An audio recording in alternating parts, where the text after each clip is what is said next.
প্রক্রিয়া, আমাদের যে প্রচেষ্টা সেটার প্রতি আমরা থাকব। তো কিন্তু আমার আসনে ঢাকা 13 আসনে স্পেসিফিক কয়েকটা কজ এমন চলে আসছে যে সেটা আসলে না বলেও মানে পারা যাচ্ছে না। আমার আসনে আমার এবং আমার প্রতিদ্বন্দ্বী যিনি যাকে বিজয়ী মনে করা হচ্ছে, আমাদের এখানে একটা মানে প্রবলেম তৈরি হয়েছে। তার মধ্যে সবচেয়ে বড় প্রবলেম হলো যে আমার আসনে আমরা 9 জন প্রার্থী প্রতিদ্বন্দ্বিতা করেছি। তো 9 জনের নাম 2টা কলামে 5টা রোতে ছাপা হয়েছে। তো স্বাভাবিকভাবে যেহেতু 9টা নাম, তো ফার্স্ট কলামে 5টা নাম এসেছে, দ্বিতীয় কলামে 4টা নাম এসেছে। তো দ্বিতীয় কলামের লাস্ট রোটা খালি, এটা প্রথম কলামের লাস্ট রোর বরাবর খালিটা হয়েছে, এটা আর লাস্ট নামটা আমার ছিল, আমার নাম এবং আমার প্রতীক রিক্সা। সেম একই ধরনের ঘটনা ঢাকা 8 আসনে মির্জা আব্বাস সাহেবের, ওনার নামটাও ঠিক ওই পজিশনে, ফার্স্ট কলামের লাস্ট রোতে এবং তার ডান দিকে জায়গাটা খালি। এদিকে আবার এবার তো ব্যালট 2টা দেওয়া হয়েছে, গণভোটের যে ব্যালটটা, গণভোটের সেই ব্যালটে সিল মারার জায়গা কিন্তু হা এবং না যেখানে লেখা, সে হা না আর উপরে না, ঠিক তার ডান দিকের ঘরে হা না লেখা সিল মারার জায়গা। তো স্বাভাবিকভাবেই মাস পিপুল ভোটাররা যারা, তারা এত তো খুঁটিনাটি করতে পারেন নাই, তারা অনেক ভোট যারা ওই লাস্ট ফার্স্ট কলামের লাস্ট রোতে যাদের দেওয়ার কথা, তারা সেই জায়গা মার্কার উপর প্রতীকের উপর সিল না মেরে অনেকে সিল মেরে বসছে সামনের ফাঁকা জায়গায়। তো সেই ধরনের ভোট মির্জা আব্বাস সাহেবের ক্ষেত্রে এটা ভ্যালিড বলে গণ্য করা হয়েছে, কিন্তু আমার আসনে সেই ভোটগুলো বাতিল করা হয়েছে এবং সেটা অ্যামাউন্টটা খুব ছোট না। আমার আসনে 50টা কেন্দ্রের ফলাফল এই রিটার্নিং কর্মকর্তা ঘোষণা করলেন, সেখানে 1200 ব্যালট বাতিল হয়েছে। তো সেই হিসাবে আমার ধারণা, যদি 138টা কেন্দ্র, আমার 138টা কেন্দ্রে যদি এই হারে ব্যালট বাতিল হয়ে থাকে, তো সেটা হয়ে যাবে 3000-এর উপরে, 3500-এর মতো। আমার প্রতিদ্বন্দ্বী প্রার্থীর সাথে আমার ভোটের পার্থক্য হলো 2200 সামথিং। তো সেই ক্ষেত্রে আমার ভোট যদি বিপুল পরিমাণ বাতিল হয়ে থাকে, তাহলে যেটা ফলাফলের উপর একটা ভিন্ন। তো যেহেতু একই ঘটনা ঢাকায়, একই নির্বাচনে মির্জা আব্বাস সাহেব যদি ফ্যাসিলিটিটা পেতে পারেন, তাহলে আমি কেন পাবো না? এটা আমার প্রশ্ন। আর আমারটা যদি বাতিল হয়, তাহলে মির্জা আব্বাস সাহেবেরটা কেন বহাল থাকবে?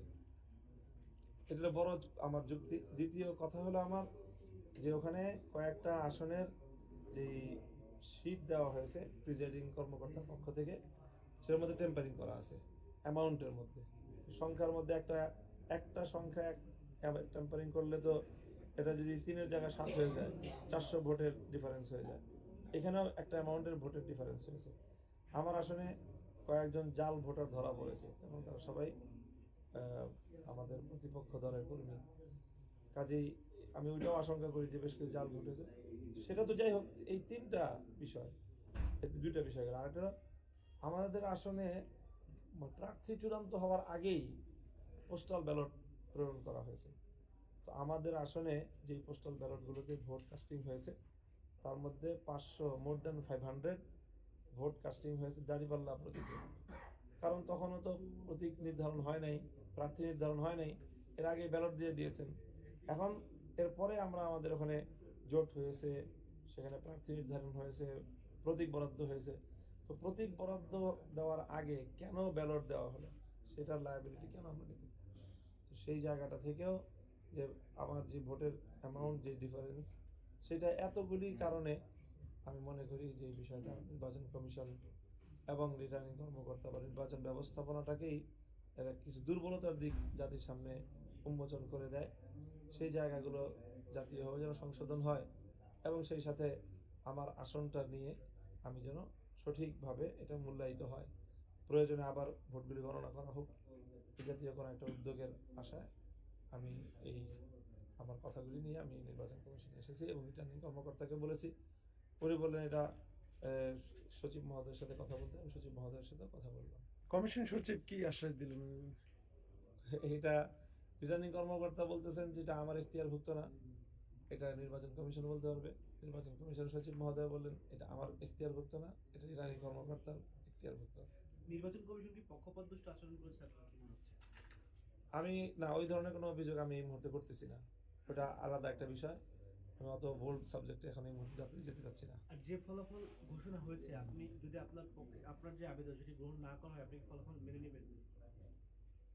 না, আমি এটা ফলাফল মানা প্রত্যাখ্যান করা সবটাই আমাদের আরেকটু ডিসিশনের বিষয়, যেহেতু আমার সুনির্দিষ্ট একটা অভিযোগ এবং খুবই অভিযোগটা যুক্তিযুক্ত এবং অ্যামাউন্টটাও খুবই একটা গুরুত্বপূর্ণ।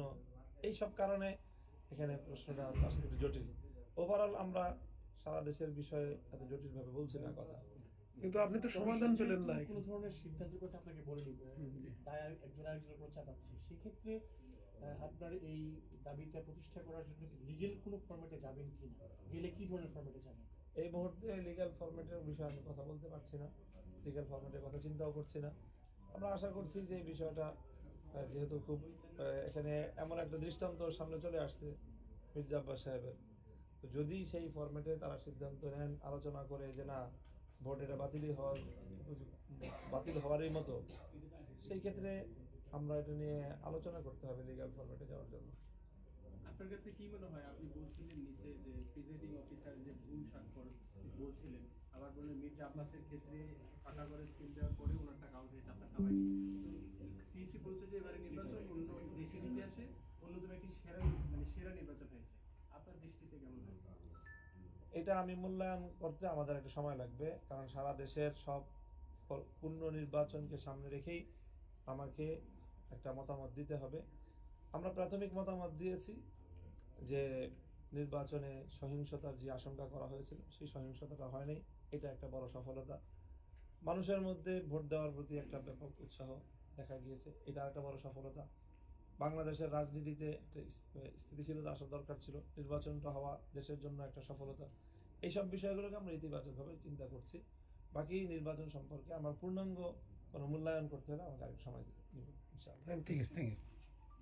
আসসালামু আলাইকুম। প্রথম কথা বলি যে আমরা এই দলীয় এবং জোটগতভাবে দৃষ্টিভঙ্গি ঠিক করেছি যে বাংলাদেশে যে নির্বাচনে পরাজিত হওয়ার পর নির্বাচনের ফলাফল প্রত্যাখ্যান করার যে কালচার, আমরা সেদিকে যাব না।